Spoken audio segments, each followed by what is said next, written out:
viewers, welcome to my channel Gyan Knowledge Hub.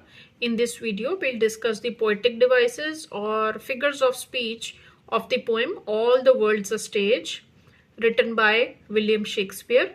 Summary I have already uploaded on my channel, so you can visit it. So let us start the video, but before that, if you are new on the channel, please subscribe it.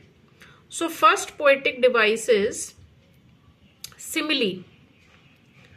What is a simile? First of all, this should be clear. Simile में क्या होता है? We compare one thing to the other. हम एक चीज को दूसरे से कंपेयर करते हैं using the words like, as. अच्छा, मैं आपको एग्जाम्पल देती हूँ. जैसे for example, she is beautiful like a flower. तो ये क्या है? सिमिली है. वो फूल की तरह सुंदर है. She is beautiful like a flower. Another example, he is as brave as a lion. वो लायन की तरह, शेर की तरह बहुत ब्रेव है, बहुत बहादुर है. तो हम उसको किससे कंपेयर कर रहे हैं? शेर से कंपेयर कर रहे हैं. पहले एग्जाम्पल में हम गर्ल को किससे कंपेयर कर रहे हैं? फ्लावर से कंपेयर कर रहे हैं. So this type of poetic device is known as simile. तो इस पोएम में सिमिली का यूज किया गया है. For example, first example is creeping like a snail. Second example is soldier bearded like the pard. Pard means a leopard. Third example is sighing like furnace. तो सभी में आप देखो लाइक वर्ड यूज हो रहा है. So all these are similes. एक में स्नेल से कंपेयर किया, दूसरे में लेपर्ड से कंपेयर किया है, तीसरे में फर्नेस, भट्टी से कंपेयर किया गया है. Now next poetic device is metaphor. तो मेटाफर में क्या होता है? मेटाफर में भी कंपैरिजन जैसा ही है, लेकिन इसमें हम उस चीज को दूसरी चीज से कंपेयर नहीं करते हैं, वही चीज का नाम दे देते हैं उसको. जैसे फॉर एग्जाम्पल, अगर मैं कहूं कि she is beautiful like a flower, ये तो हो गई सिमिली. मैं उसको फूल से कंपेयर कर रही हूं. अगर मैं कहूं शी इज अ फ्लावर, वो फूल है, मैंने उसको फूल ही बना दिया.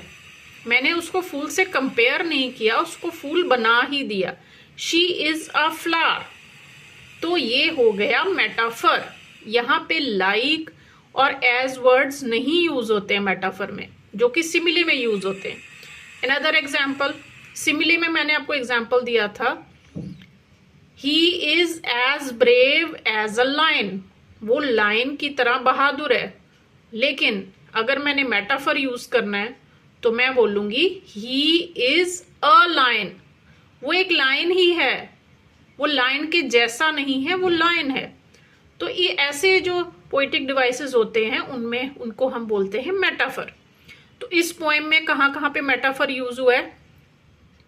All the world's a stage, men and women merely players.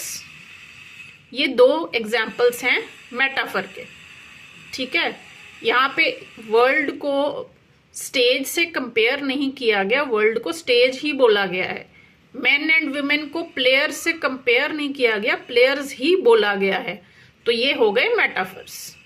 Next है एलिट्रेशन. अब एलिट्रेशन में क्या होता है? जब कोई भी एक अल्फाबेट रिपीट होता है बार बार एक ही सेंटेंस में, तो वहां पे एलिट्रेशन होती है. जैसे for example, they have their exits and their entrances. अब यहाँ पे देखिए आप, टी रिपीट हो रहा है और ई भी रिपीट हो रहा है.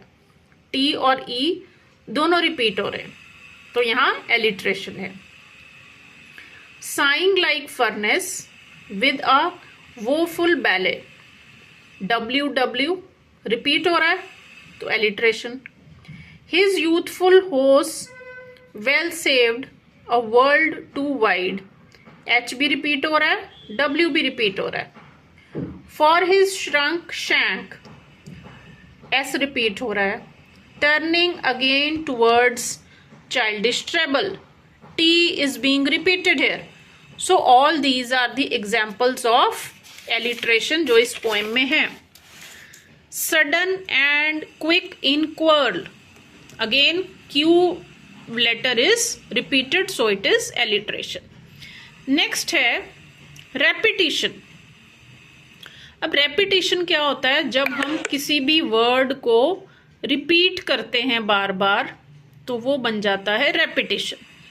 जैसे कि sans teeth, sans eyes, sans taste, sans everything. अब यहाँ पे sans वर्ड बार बार रिपीट हो रहा है तो दिस इज repetition. तो this is all for this figures of speech or poetic devices for this poem. If you find the video useful, please like and share.